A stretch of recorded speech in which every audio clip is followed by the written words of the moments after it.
The parking garage at 11:52 p.m. was a cathedral of shadows and flickering fluorescent light. Officer Mark Hensley's flashlight beam sliced through the darkness, landing squarely on Dr. Vanessa Okoye's face as his other hand moved instinctively to rest on his service weapon.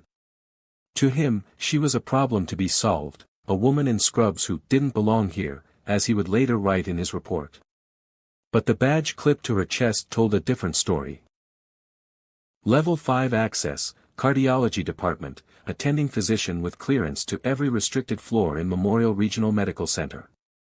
In 72 hours, federal investigators would freeze-frame the security footage of this exact moment, Officer Hensley's hand on his gun, Dr. Okoye's credentials in plain view, and it would become Exhibit A in a civil rights case that would dismantle careers and expose a conspiracy of silence.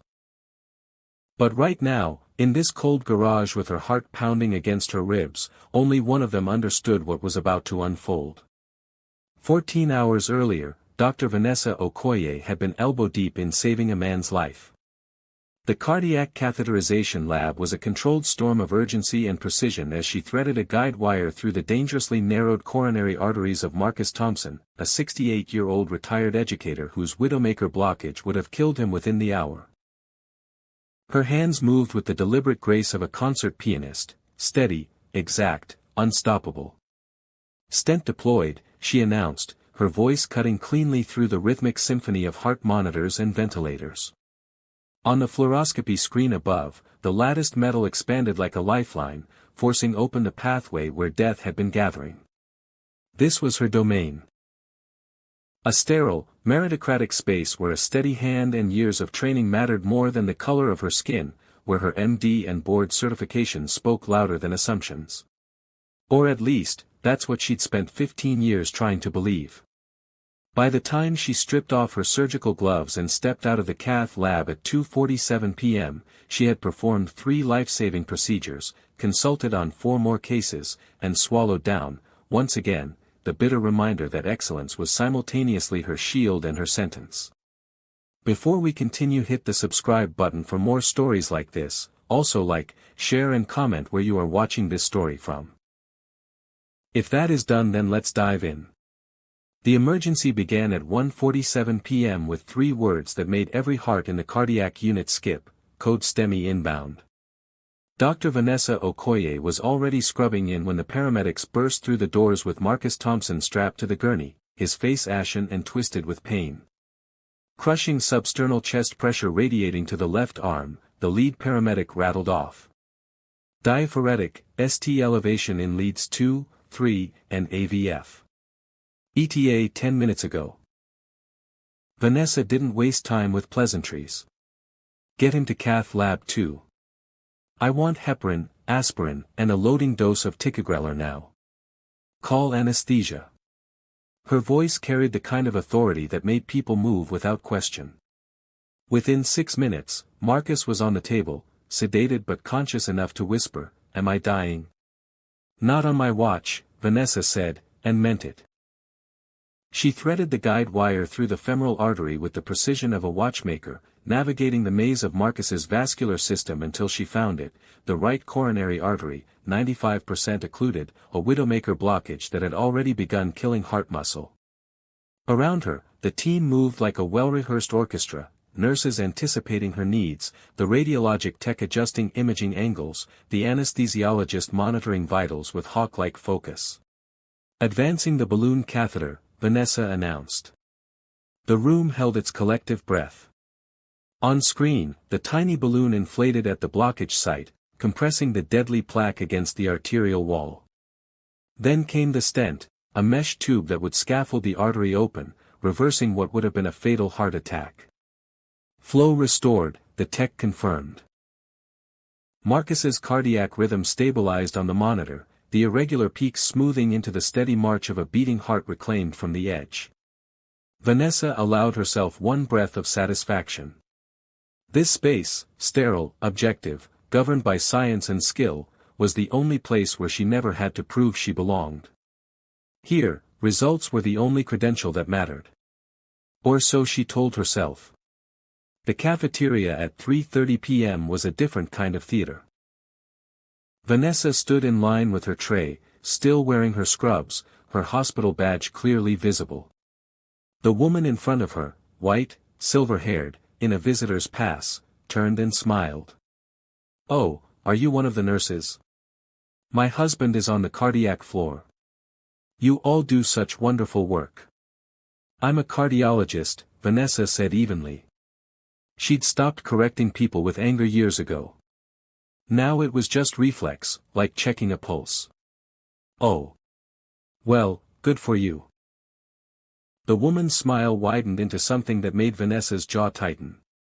"It's so important to have diversity in medicine." Vanessa paid for her salad without responding. Diversity. The word that reduced 15 years of training, countless sleepless nights, and a perfect patient outcome record into a checkbox on someone's equity form. In the elevator, Dr. Richard Pemberton from cardiothoracic surgery joined her. "Vanessa. Heard about the Thompson save. Textbook work." He nodded approvingly. "You're so articulate when you present cases at rounds. Really impressive." She smiled tightly. Articulate. A compliment that was never really a compliment, a word that carried the unspoken surprise that she could speak in complete sentences. The elevator doors opened on the 4th floor. A young white resident stepped on, then did a double take at Vanessa. "Oh, sorry, this is the physician elevator." Vanessa held up her badge. "Level 5 access. Attending physician." Her name in block letters. The resident flushed and looked away. When the elevator stopped on the lobby level, Vanessa watched security wave through Dr. Pemberton without a glance. Then the guard's hand went up as she approached. "Badge, please." She showed it. Again. Like she did almost every day. Each incident was small. Individually, they were nothing, misunderstandings, awkward moments, innocent mistakes. But they accumulated like arterial plaque, narrowing the space where she could breathe, building towards something that would eventually demand attention. She just didn't know when the blockage would become critical. The call came at 11:34 p.m., just as Vanessa was pulling into her driveway. She'd been home for less than an hour, just long enough to microwave leftover Thai food and change into pajama pants. Her phone vibrated with the ICU number. "Dr. Okoye, this is Charge Nurse Williams. Marcus Thompson is complaining of chest pressure again. Vitals are stable but he's anxious and asking for you specifically." Vanessa closed her eyes. Every fiber of her exhausted body screamed for sleep. She'd been awake for 19 hours. But Marcus's face appeared in her mind, the fear in his eyes when he'd asked if he was dying, the relief when she'd promised he wasn't. "I'll be there in 20 minutes. She changed back into scrubs, grabbed her medical bag, and made the drive back to Memorial Regional in the strange suspended quiet of late-night streets.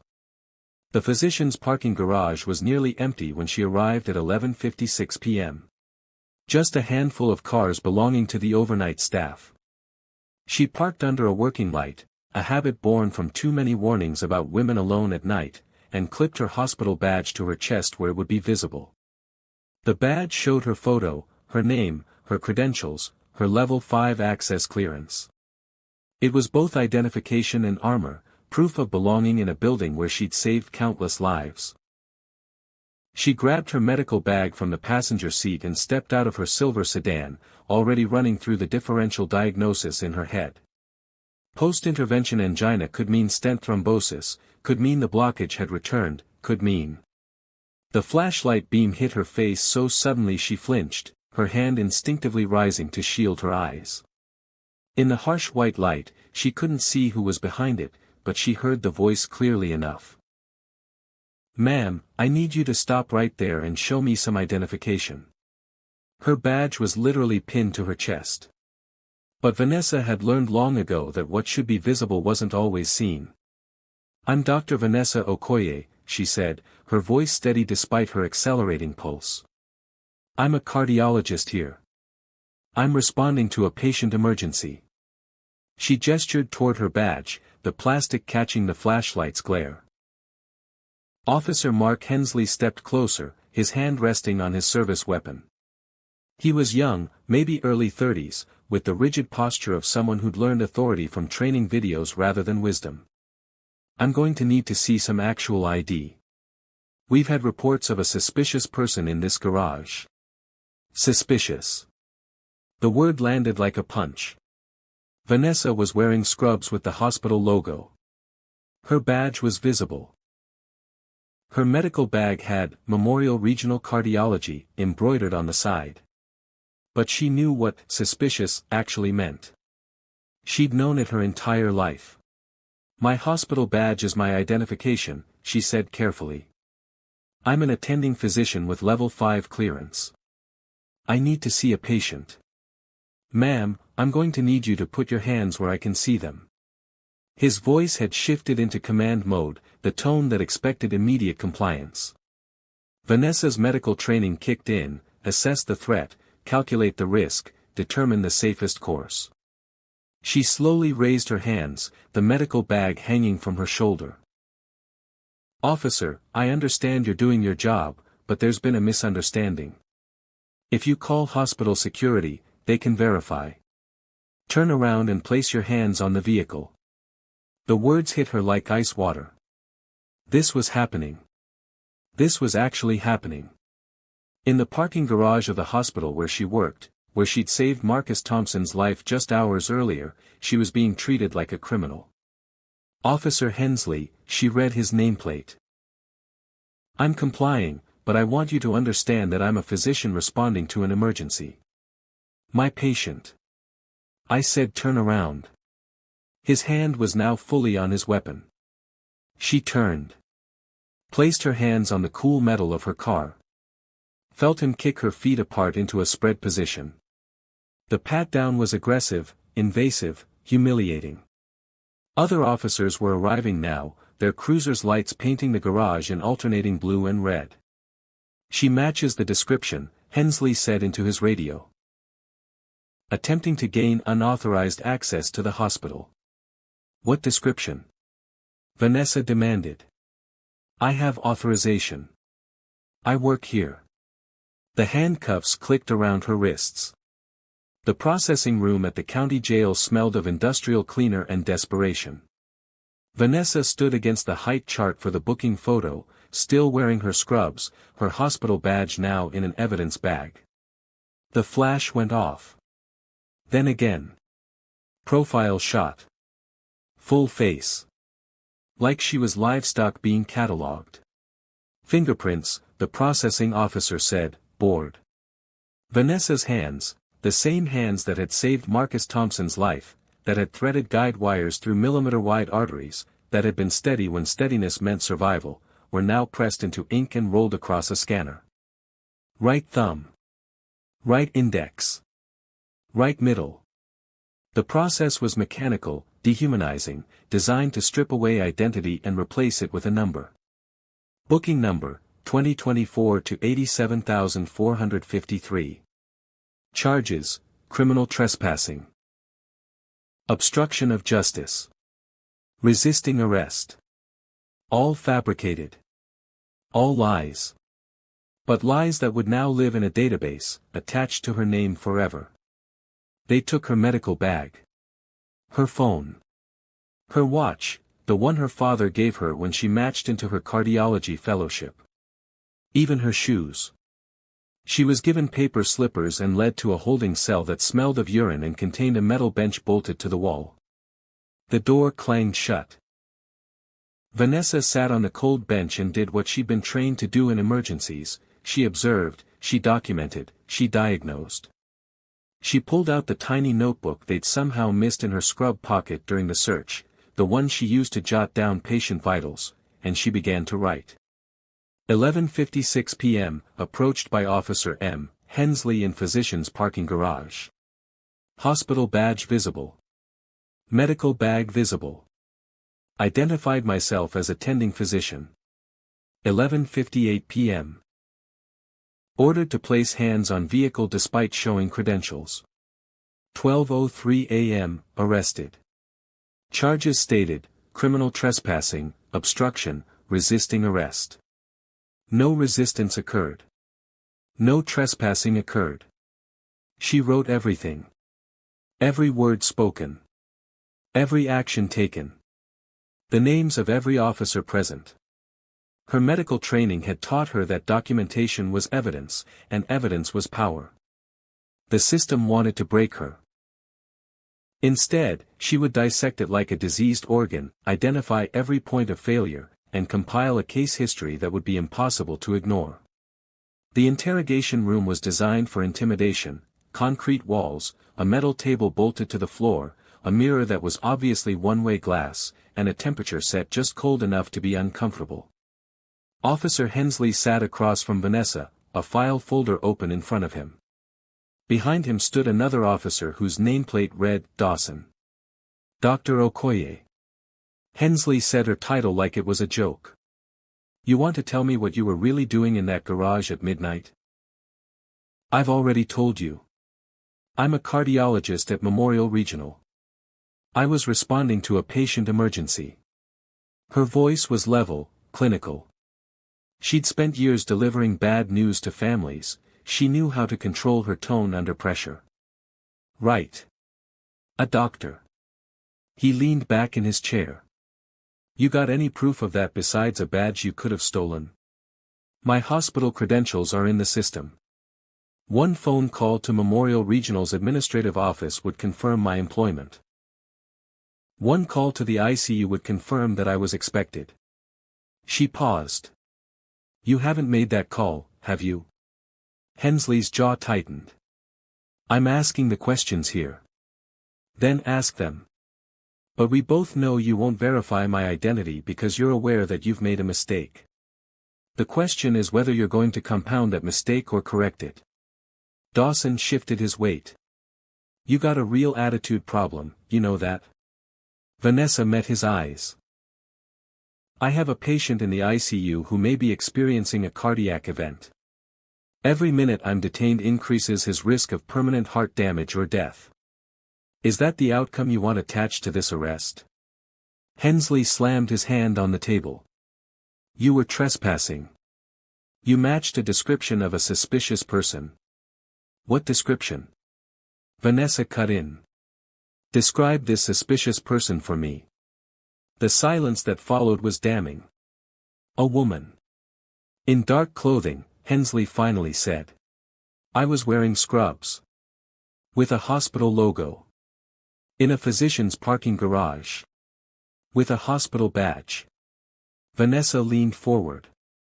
The real description was black woman in a place you didn't think she belonged. That's the description, isn't it? You don't get to. I'm an attorney's dream, Officer Hensley. Every moment of this encounter has been a civil rights violation, and I've documented all of it. The intake officer's voice crackled over the intercom at 4:47 a.m., Okoye, Vanessa. You're being released. The relief Vanessa felt was immediately complicated by confusion. She was led back to processing, where Dr. Michael Chen, an ER physician and her colleague, stood with the watch commander. Chen's face was tight with barely controlled rage.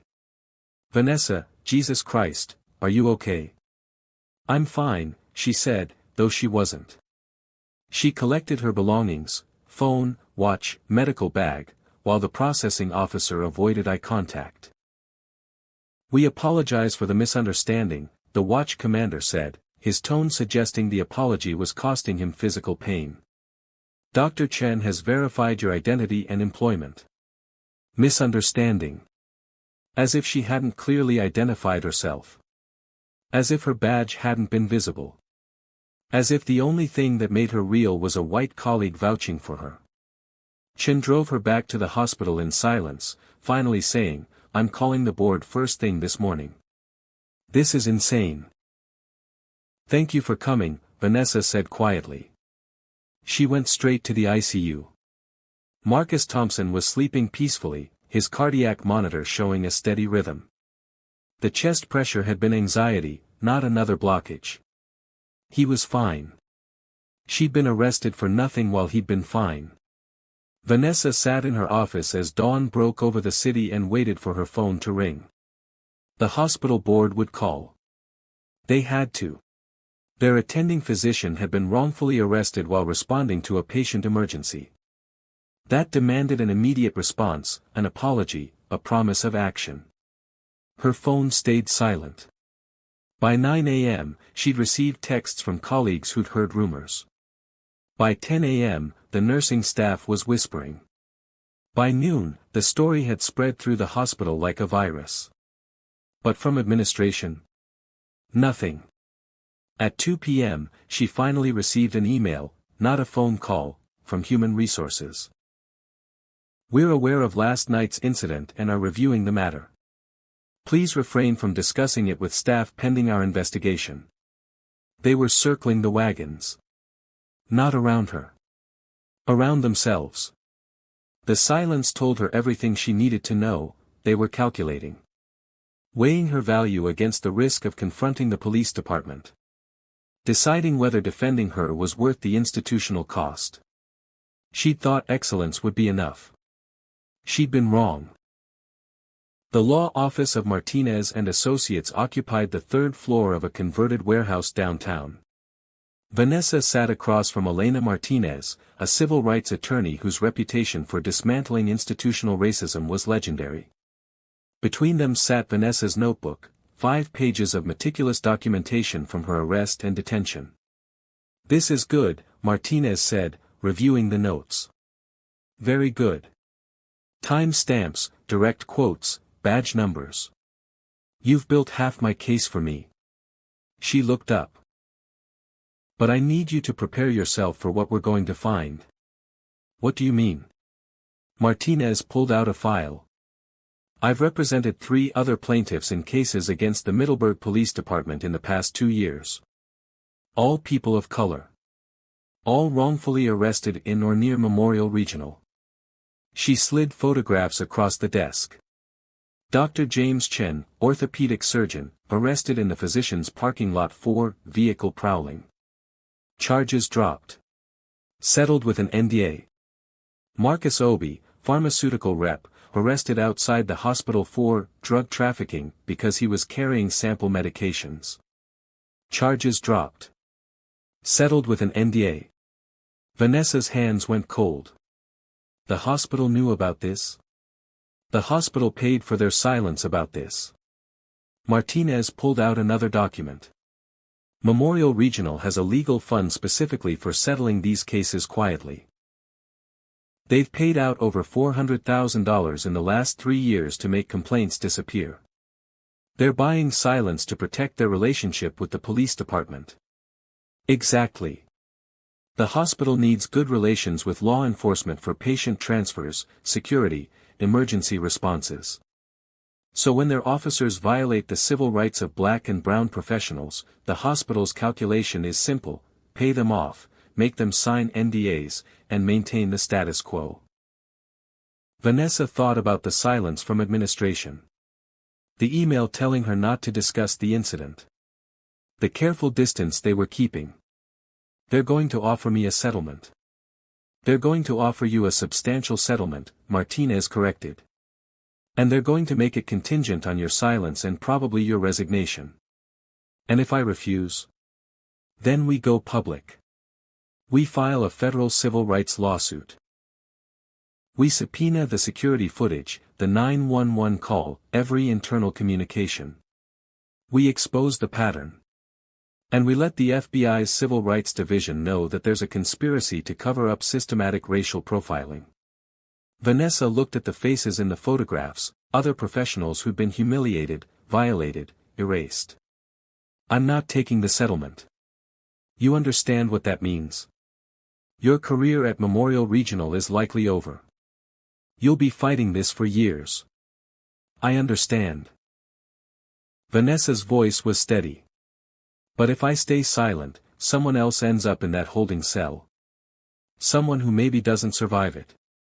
Martinez smiled grimly. "Then let's burn it all down." The press conference took place on the courthouse steps on a Tuesday morning, 6 weeks after Vanessa's arrest. Elena Martinez stood at the podium, flanked by Vanessa and the 3 other plaintiffs whose NDAs she'd convinced them to violate. Behind them, the FBI's Civil Rights Division had already begun its investigation. Today we're announcing a federal lawsuit against the Middleburg Police Department and Memorial Regional Medical Center, Martinez began. The cameras clicked and whirred. What began as the wrongful arrest of Dr. Vanessa Okoye has uncovered a pattern of racial profiling, civil rights violations, and institutional complicity that spans years. The security footage from the parking garage played on a screen behind them. Vanessa in scrubs, badge visible, standing beside her car. Hensley approaching with his hand on his weapon. The arrest. All of it captured in unforgiving high definition. The hospital knew, Martinez continued. They paid settlements. They buried complaints. They chose institutional convenience over the safety and dignity of people of color. Within 48 hours, the story had gone national. #Justice for Dr. Okoye trended on social media. Medical associations issued statements. The State Medical Board launched its own investigation. The FBI's announcement came 1 week later. 4 officers, including Mark Hensley and his supervisor Lieutenant Dawson, were being indicted on federal civil rights violations. The charges included conspiracy to deprive civil rights, false arrest, and falsification of records. Memorial Regional CEO resigned the next day. 2 board members followed. The hospital's lawyers called with an offer, a 7-figure settlement, a public apology, policy reforms, and a guaranteed position if she wanted to return. Vanessa sat in her apartment, the offer letter in her hands, and thought about Marcus Thompson. He'd sent her a card that week, a simple thank you for saving his life, unaware that she'd been arrested while coming back to check on him. She thought about all the young doctors of color who would come after her, who deserved to work in a place where their credentials were recognized, where their presence wasn't treated as suspicious, where excellence was actually enough. Martinez had told her she could walk away. Take the money. Start fresh somewhere else. Let someone else fight the next battle.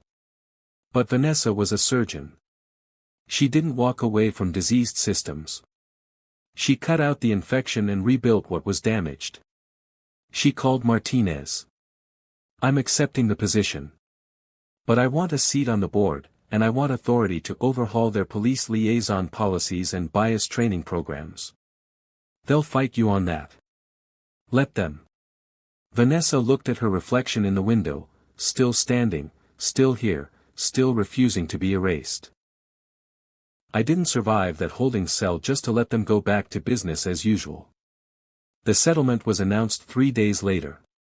Vanessa would return to Memorial Regional not just as an attending cardiologist, but as the new Director of Institutional Equity and Patient Safety, with a board seat and authority to implement sweeping reforms.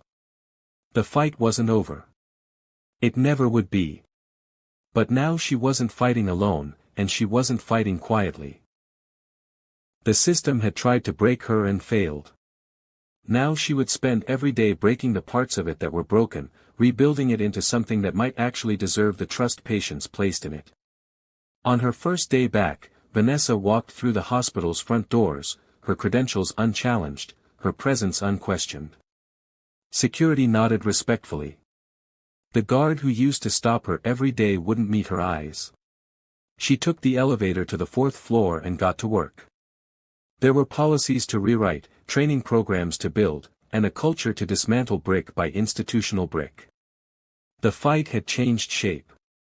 But Vanessa had always been good with her hands.